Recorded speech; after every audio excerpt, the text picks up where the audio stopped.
हम लोग complex number पिछली क्लास के ठीक आगे कंटिन्यू करेंगे। हमने इसके पहले वाली क्लास में कॉम्प्लेक्स नंबर से जुड़े हुए कुछ मेजर प्रॉपर्टीज को और उनसे जुड़े हुए क्वेश्चन को जो एग्जाम में जनरली पूछे जाते हैं डिस्कस किया था। आज हम लोग कॉम्प्लेक्स नंबर को नेक्स्ट टॉपिक पर ले जाएंगे। हेलो बच्चों, आप सभी का स्वागत है मेरे चैनल मैथ्स वाइब आरपी पर। तो आइए कॉम्प्लेक्स नंबर से एक और टॉपिक को डिस्कस करते हैं। आज हम लोग कॉम्प्लेक्स नंबर z के मॉड्यूलस या मैग्नीट्यूड और आर्गुमेंट जिसे एम्पलीट्यूड भी कहते हैं उसको डिस्कस करने वाले हैं।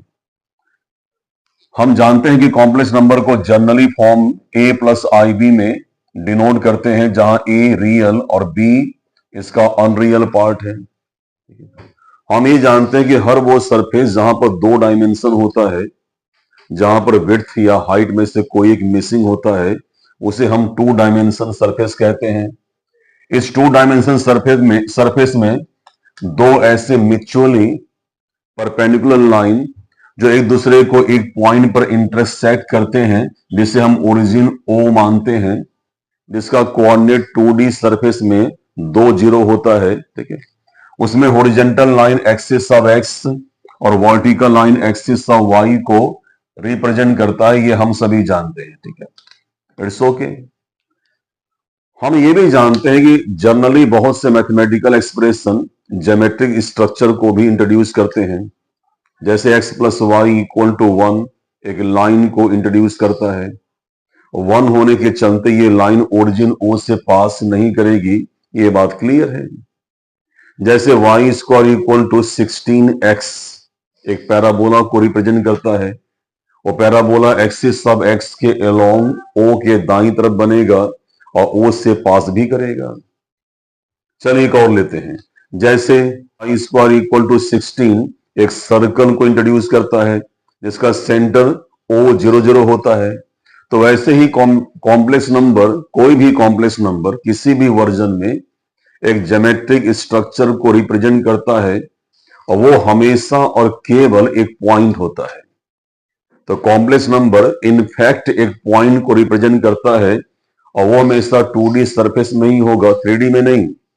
और उसके केवल दो ही कोऑर्डिनेट होंगे, एक्स कोऑर्डिनेट और वाई कोऑर्डिनेट, एफसी का और ऑर्डिनेट। ठीक है, तो एक complex number a plus i b एक पॉइंट P को इंट्रोड्यूस करता है, जिसके दो कोऑर्डिनेट होंगे, एक्स कोऑर्डिनेट, ठीक है, उसका रियल पार्ट होगा, और वाई कोऑर्डिनेट उसका आयोटा आई का कोफिशिएंट यानी इसका अनरियल पार्ट होगा। इट्स ओके, यहां तक क्लियर है बच्चों? ठीक है, अब जैसे ही हम किसी कॉम्प्लेक्स नंबर से एक पॉइंट को रिप्रेजेंट करने जाएंगे, तो एक्स वाई प्लेन का नाम एक्स वाई प्लेन न हो करके कॉम्प्लेक्स प्लेन या एर्गन प्लेन या गॉसियन प्लेन हो जाएगा।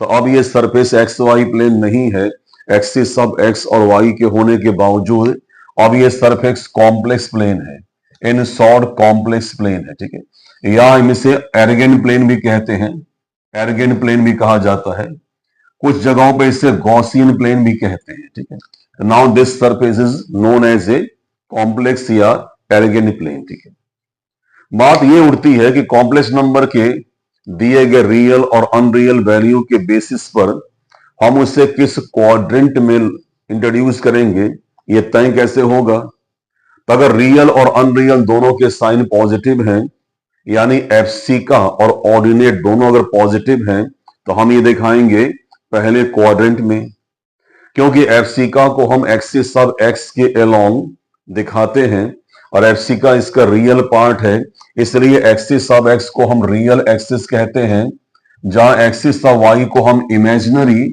यानी अनरियल एक्सिस कहते हैं। ठीक है, अगर किसी कॉम्प्लेक्स नंबर के रियल और अनरियल दोनों के साइन अगर नेगेटिव होते हैं, तो वो कॉम्प्लेक्स नंबर हम दिखाएंगे थर्ड क्वाड्रेंट में, यानी यहां -a -b। ठीक है, मान लीजिए किसी कॉम्प्लेक्स नंबर का रियल पार्ट नेगेटिव और अनरियल पार्ट अगर पॉजिटिव है, तो वो कॉम्प्लेक्स नंबर साइन पैरामीटर के अकॉर्डिंग टू, ठीक है, सेकेंड क्वाड्रेंट में इंट्रोड्यूस होगा, यानी -a and b। ठीक है, और आप समझी गए होंगे, अगर किसी कॉम्प्लेक्स नंबर का रियल हिस्सा पॉजिटिव और उसका अनरियल हिस्सा नेगेटिव होगा तो वो कॉम्प्लेक्स नंबर जाएगा फोर्थ क्वाड्रेंट में, ठीक है।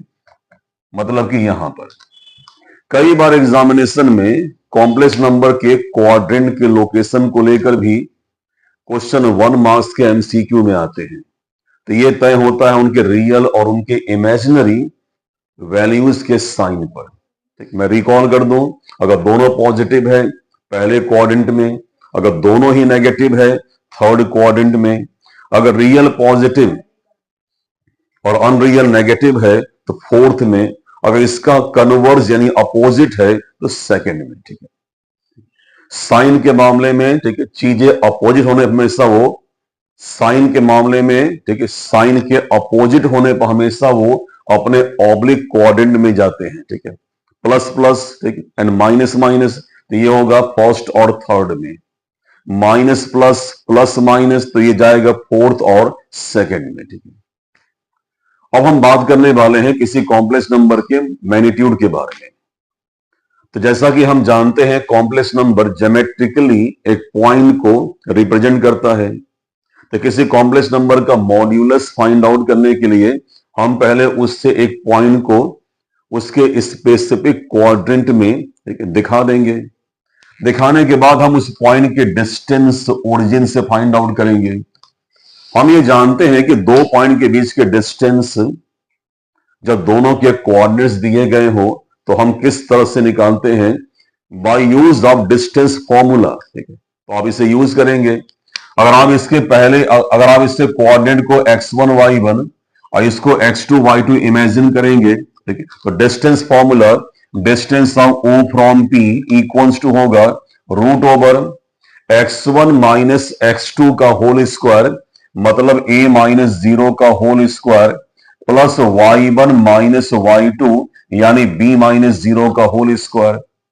जब आप ये कैलकुलेट करेंगे तो ओपी मिलेगा आपको root over a square plus b square.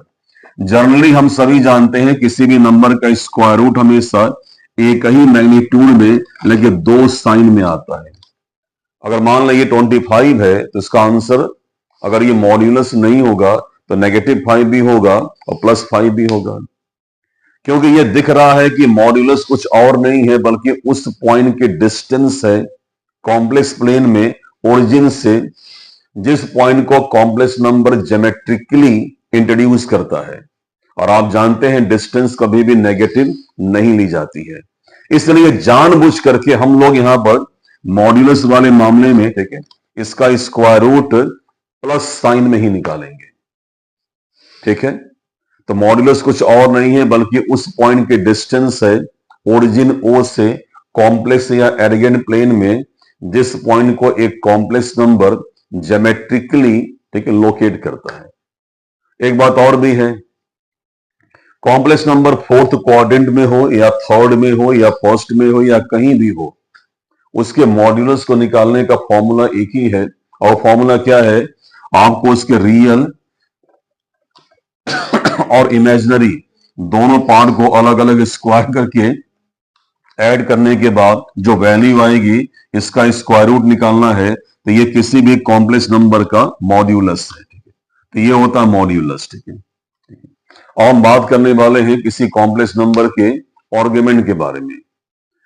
Argument पर बात करने के बाद हम मॉड्यूलस के बारे में कई और बातें जानेंगे, इनके कई और प्रॉपर्टीज को डिस्कस करेंगे और इन पर सम्स भी डिस्कस करेंगे। लेकिन पहले हम लोग आर्गुमेंट की बात कर लेते हैं। मॉड्यूलस और आर्गुमेंट दोनों एक ही स्केच में, एक ही फिगर में आते हैं, जहां मॉड्यूलस पॉइंट पी के डिस्टेंस से ओरिजिन से, ठीक है, वहीं आर्गुमेंट क्या होगा, तो पॉइंट पी को ओरिजिन से ज्वाइन करने के लिए आप जिस लाइन को क्रिएट करेंगे वह लाइन कॉम्प्लेक्स प्लेन में रियल एक्सिस या एक्सिस ऑफ एक्स के साथ में एंटी क्लॉकवाइज डायरेक्शन में यानी रिवर्स वे में, ठीक है, ठीक है, जो एंगल, जो इंक्लिनेशन, ठीक है, जो झुकाव, ठीक है, प्रोड्यूस करेगी, उस एंगल का जो टेनोमेट्रिकल टैन होता है उसे हम कहते हैं argument. Theta is not argument, angle theta जो है ये आर्गुमेंट नहीं है। एंगल थीटा को जब आप टेनोमेट्रिकल टैन में लेंगे, टैन थीटा के फॉर्म में लेंगे, then tan theta is called argument. ठीक है, तो मैं फिर से बता दूं आपको, किसी कॉम्प्लेक्स नंबर का एम्पलीट्यूड या आर्गुमेंट, ठीक है, ठीक है, कॉम्प्लेक्स नंबर जिस पॉइंट को शो करता है उस पॉइंट को ओरिजिन O से ज्वाइन करने वाले लाइन का एक्सिस ऑफ एक्स के साथ में जो एंगल बनता है उस एंगल का ट्रिग्नोमेट्रिकल tan होता है। तो आर्गुमेंट या एम्पलीट्यूड कुछ और नहीं बल्कि tan थीटा है। इसके निकालने के मेथड्स अलग अलग हैं। अगर कॉम्प्लेक्स नंबर पहले क्वाड्रेंट में है तो आर्गुमेंट क्या होगा, ओनली थीटा। अगर सेकंड में है तो क्या होगा, पाई माइनस थीटा। अगर थर्ड में है, यानी आप यहां चले आ रहे हैं, यानी आपने एंगल 180 पहले ही कवर कर लिया है, तो 180 में स्पेसिफिक एंगल थीटा को, ठीक है, ऐड करेंगे। अगर आपका कॉम्प्लेक्स नंबर बिंदु को यानी पॉइंट को चौथे क्वाड्रेंट में लोकेट कर रहा है, ठीक है, तो यहां आने का मतलब है कि पाई यहां से लेंगे प्लस पाई बाई 2 ये लेंगे, और हर हाल में एक्सिस ऑफ एक्स के नीचे रहेंगे, यानी हर हाल में इसकी वैल्यू 2 पाई से कम ही होगी। तो या तो आप यहां पर 3 पाई बाई 2 प्लस थीटा कर दें, ठीक है, या अगर आंसर न मिल रहा हो ऑप्शन में तो 2 पाई माइनस थीटा कर दें, आपको आंसर इनमें से किसी भी एक मेथड से मिल जाएगा। तो ये है कॉम्प्लेक्स नंबर के मैग्नीट्यूड और आर्गुमेंट के बारे में कुछ बहुत ही बेसिक, बहुत ही प्राइमरी बातें। हम इसके नेक्स्ट क्लास में कुछ और भी डिस्कस करेंगे, कैसे ये फाइंड आउट होता है, tan थीटा ही क्यों आया था, देखिए पाई प्लस थीटा ही क्यों होता है, और इससे जुड़े हुए प्रॉपर्टीज और उन पर आने वाले क्वेश्चन को। तो बच्चों, आप सभी का दिन अच्छा जाए। प्लीज सब्सक्राइब करें, दोस्तों को बताएं, इसे शेयर करें, जिससे मुझे काम करने का उत्साह मिले, हम लोग को मनोबल मिले। मिलते हैं नेक्स्ट वीडियो में।